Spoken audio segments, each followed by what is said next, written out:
Okay, so we're in Belfast. This is darts now. We've actually managed to catch up with a legend from the darts world and the boxing world, but we'll get to that in a minute. John Mcdonald, very, very nice to see you, mate. You too. Now, listen, we're over here in Belfast for the start of the Premier League, but we wanted to have a little chat with you first because you're a very interesting character. You've been around sport for many, many years. Tell us how you got into the darts announcing. So I was doing the boxing and was quite happy, just minding my own business, doing the boxing. And one day Barry Hearn said, I have a really big event for you. I have Phil Taylor playing Andy Fordham.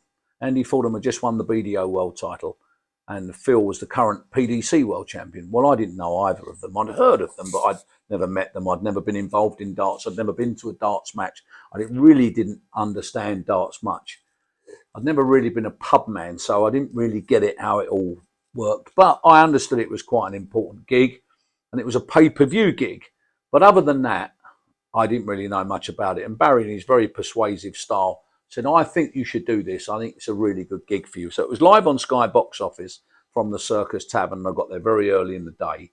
Did lots of research before, like I had to, because, you know, if you're going into all sports the same, but when you specialise in a particular sport, then it's good to know a little bit about it. So we had 3 or 4 games before the big one. And then the big one came and we got both players onto the stage. And then within 15 or 20 minutes, it was evident and obvious that Andy Fordham wasn't very well. And he wasn't very well. And he was taken out the back of the Circus Tavern where he was sat on the floor. In fact, he was sat on a chair at the time.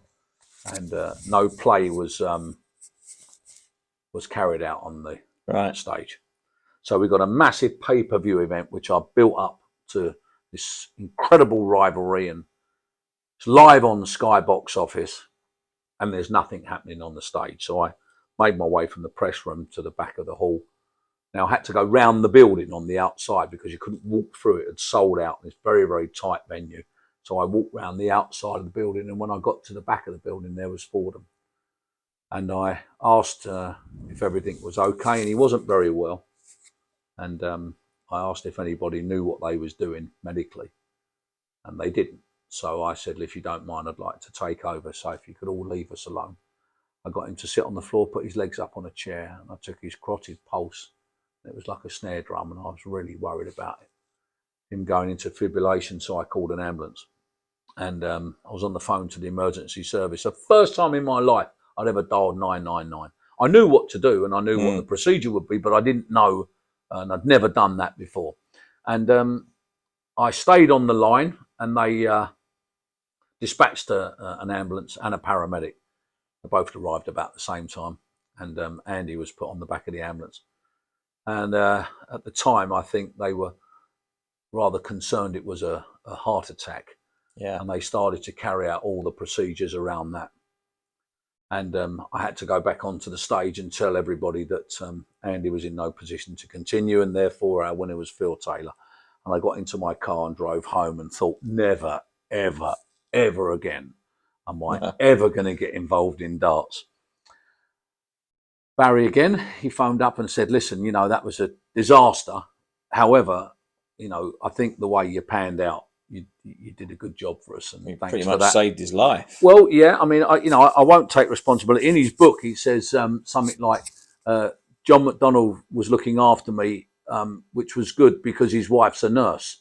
I don't know quite what that meant. I mean, you know, my wife and I both, ironically, are medically trained, and we argue at home when we're watching House on the telly or something, or Emergency Ward 10. We're always arguing about who's right or wrong. Yeah. My wife was for her entire career, she was in a medical profession. So I normally lose on that one. But yeah, and that was the end of that. And then Barry was like, do you know what? I honestly think you could do this. And I was like, I honestly don't think I can. I'm quite happy at the boxing and doing the snooker and the pool and the 10-pin bowling and the fishing and all the other sports that Barry did. I was quite happy just getting on with Doing that. those, yeah. But as Barry said, you know, there's something very special about the darts. And as I've been doing it more and more, I get it. I really do get it. and it is a very, very special sport. And I'm delighted that since them days, that was 2004, and since then, I've pretty much been full time with the PDC, and we've grown this brand together to the brilliance that it is today. And it is brilliant.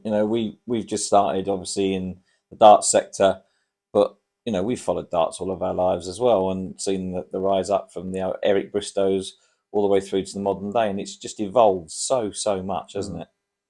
Yeah, I mean, people always ask you, why is it so successful? And I really don't know. I just think it's like when you have that brilliant fruit cake. If you wasn't to have all those different things that go in it, Yeah. it wouldn't make it so good. So I think everything helps. The fact that we've got the greatest players in the world, the greatest officials in the world, the greatest broadcasters in the world, the greatest journalists, the greatest officials, everybody around it seems to be the best at what they do. And I think that brings out the best in the sport. And when that happens, the only people that win are the people watching at home and the people watching us live. So for them, we're putting on this show, which looks like it just happened overnight. But of course, there's a great deal of work that goes on backstage. There is. I think the emergence of social media over the last sort of 15 years has helped the rise, because No question. It brings it out to everybody, doesn't it? Absolutely. I mean, you see, this is the interesting thing about the social media world, is that when you consider that before the sort of early 90s, there wasn't anything. And now suddenly, at the press of a button, you can either watch some highlights from just a few hours ago, watch an interview, catch up with what's going on, just at a push of a button, really. So the instant access to the sport has put it where it is today. And of course, you're the person that starts the show, keeps the show going, and gets the crowd sort of warmed up and ready for the evening's entertainment. What's it like being up there in front of all those people? Well, it's interesting because I don't really. I think I've got quite an easy job, because it's mad when you take darts to a very, very far flung corner, but they know what to do. It's quite interesting how darts fans know what to do, and they know when to be good, they know when to behave, and they know when to be noisy, and they just get it. And I sometimes feel a bit of a fraud, really, because what do? I have a few minutes to talk to them before the match. I tell them how wonderful they are. I tell them what a great night they're going to have, but they already know all that. They know that they make the show, and I think they've got quite clever at that. I think they know the songs they sing and the things they do, and I think for the average person that's never seen it, never been there, and they watch it on TV or they go for the first time, it can see how easy it is to get hooked. Yeah. You can see how easy it is to follow it. Well, it's certainly an evolving sport in the modern day as well. It's reinvented itself, and obviously the Premier League now is 9-10 years old, but it's reinvented itself again with new formats. What do you think of the new format? Well, I like it. I've always liked the Premier League, because I think you should show off. Yeah, this is a shop window, so you get the best players in the world, 8 of the best players in the world. And I know that we can argue about who should be there, who shouldn't be there. It's picked. It's what it is. I think everybody accepts that. I do feel sometimes when certain players don't get picked, but their time will come, and the top 4 get picked. So get in the top 4. That's the easiest answer to all of that. But it is a shop window. It's a massive shop window for us in darts, because we go to all the big arenas around the UK and Europe. Big arenas. That's phenomenal. Talking about 16 weeks of it. Yeah, and the big ones, when we go to the Berlins and we go to the Rotterdams and places like that, they are massive. Yeah. And great arenas in all the best cities in the country. And we put on this show on a Thursday night, and they see the best players in the world. I like to think that's our shop window. I like to think we're going, look at what we do. Maybe if you're in Liverpool, maybe you'd like to just have a 5-minute ride up the road and come and join us at Blackpool, where we're there for 9 days. If Winter you're in, Gardens. Yeah, exactly. Yeah. Or if you're in Birmingham watching the Premier League, why not come and watch us in Coventry or Leicester? So I think it's a great advert for us and a terrific tournament. Now, listen, let's talk a little bit about yourself again. You're an ex-serviceman, and you've got many amazing stories, of some of which I've heard, this week and last week. But something that you are doing is you've got a website.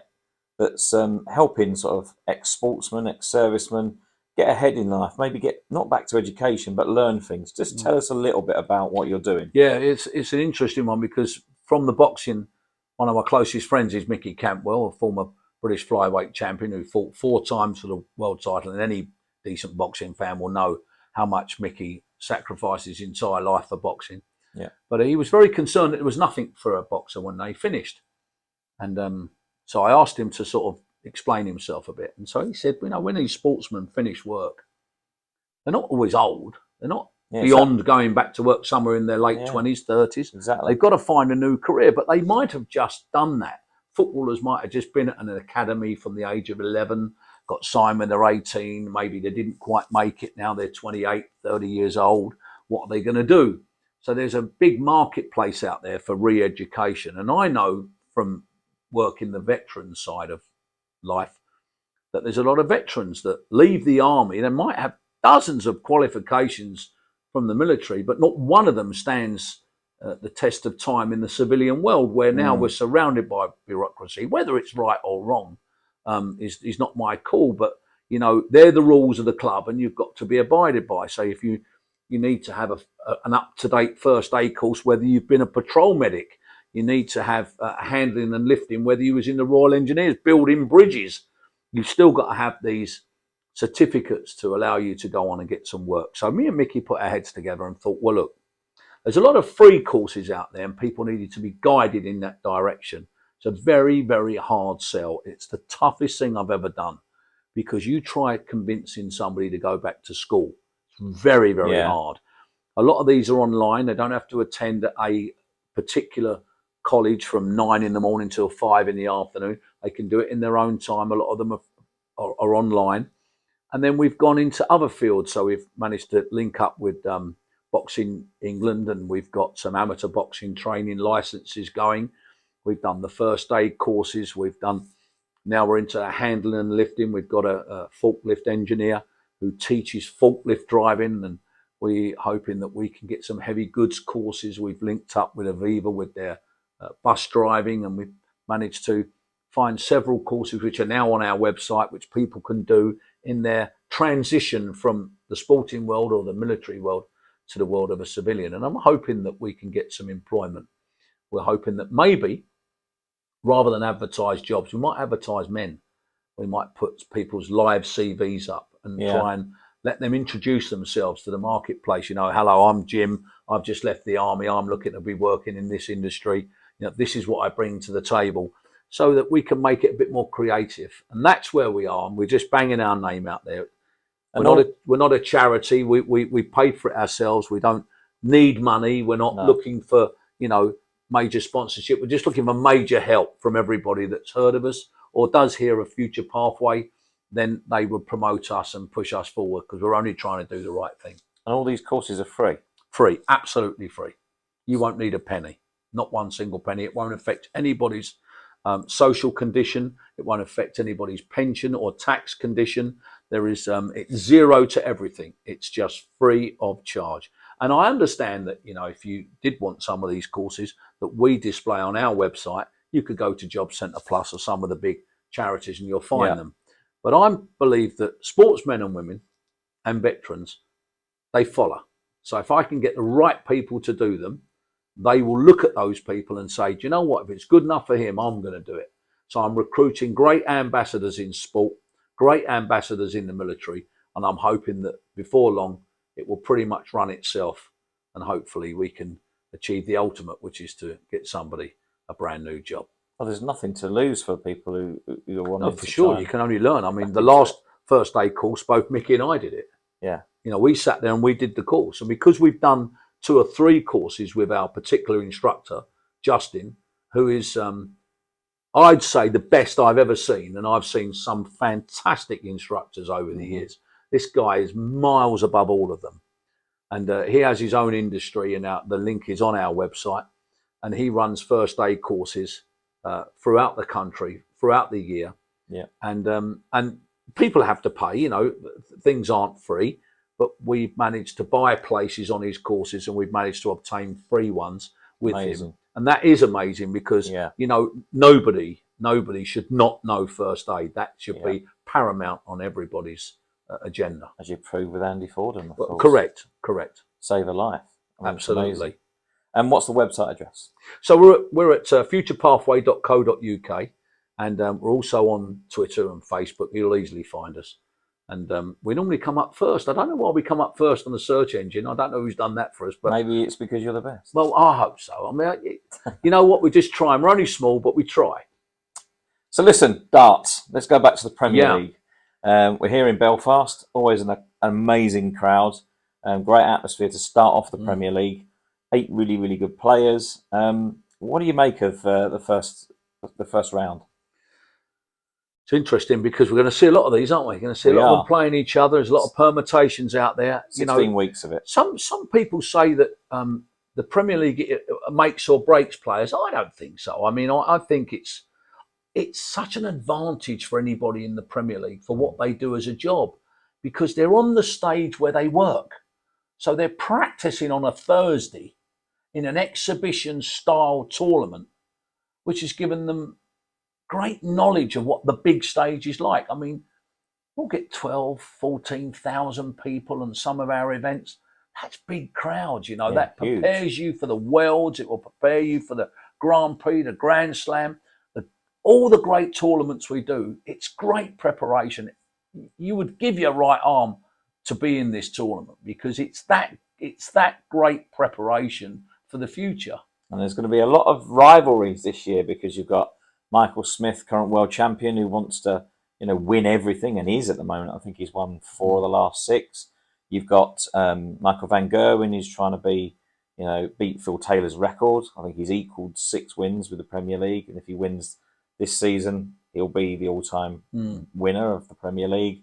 You've also got Peter Wright, who's never won it, but he's in really, really good form as well. It's one of those. It's so difficult to tell you who you fancy because it's over such a long period. We're over 16 Thursdays. We go months and months into this tournament before we establish who's going to win it, and it can go backwards and forwards so many times, and that's why it's so intriguing. You look at young Chris Dobie, who's found his way into the Premier League, phenomenal, winning the Masters, absolutely brilliant. And I hope that he doesn't get the Premier League curse, which means that any new person that joins, they don't have a lot of luck. They find it very difficult. I hope that doesn't happen. I mean, Chris has proved himself to be a very mature young player. Very much so. Very much a new player. He doesn't drink. He trains. He's got everything that we're looking for. Yeah. And I just hope that winning the Masters, a major achievement in very tough conditions, quarterfinals in the afternoon, semi-finals and finals on the same night. It's all there for the fit player to win. And I don't know about the long format, how he will pan out over the next 16 weeks.